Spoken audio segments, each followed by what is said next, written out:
एक गांव था, नाम था ढोलकपुर। बड़ा ही शांत और सुंदर गांव था। लोग हमेशा खुशी से झूमते थे क्योंकि उस गांव में रहता था महाराज रायस्टार, जो अपने गांव के लिए एक शेर था, जो कभी अपने लोगों के साथ गलत होने नहीं देता था। लेकिन उस गांव में छुपा था एक डरावना राज, एक राज जो सबके दिल में था पर जुबान पे नहीं।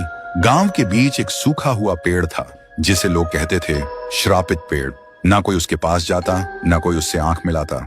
हर पूर्णिमा के अगले दिन उस पेड़ के नीचे एक लाश मिलती थी।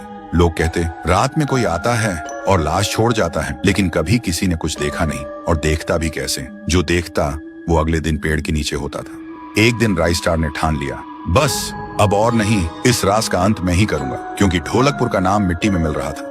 फिर एक पूर्णिमा की रात रायस्टार चुपके से जाकर पेड़ के पास बैठ गया। रात के 2 बजे एक आवाज आई, थुंग थुंग थुंग थुंग थुंग थुंग थुंग थुंग थुंग सहूर।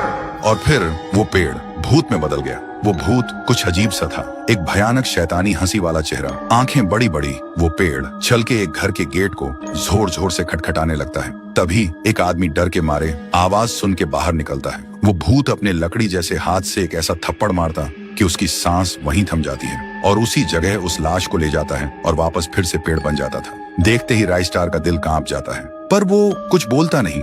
सुबह लोग भीड़ में जमा हुए और रायस्टार ने पहली बार उस पेड़ से बात करने की कोशिश की। पेड़ के अंदर से एक आवाज निकली, क्या तुम सब भूल गए मुझे? रायस्टार बोलता है, तू कौन है? पेड़ बोलता है, मैं हूँ ठुन ठुन ठुन साहुर। एक वक्त था जब मैं भी इस गांव का एक प्यारा सा बच्चा था, लेकिन 100 साल पहले मुझे इसी पेड़ से रस्सी बांधकर उल्टा लटका दिया गया, गांव वालों की आंखों के सामने, और मेरी मौत को तमाशा बना दिया गया, सिर्फ इसलिए क्योंकि मैंने एक राज देख लिया था जो लोग छुपाना चाहते थे। और उसी पल से मेरी रूह इस पेड़ से जुड़ गई।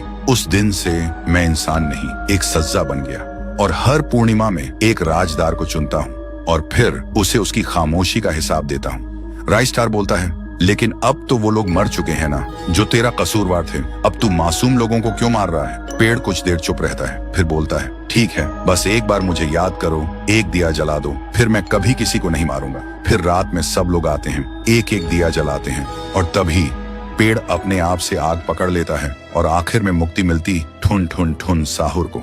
उस दिन के बाद गांव में कभी कोई लाश नहीं मिली। हर पूर्णिमा में लोग एक दिया जलाकर उसकी यादों को जिंदा रखते हैं, क्योंकि अगर भूल गए तो सपने में एक आवाज सुनाई देती थी, थुंग थुंग थुंग थुंग थुंग थुंग थुंग थुंग थुंग सहूर।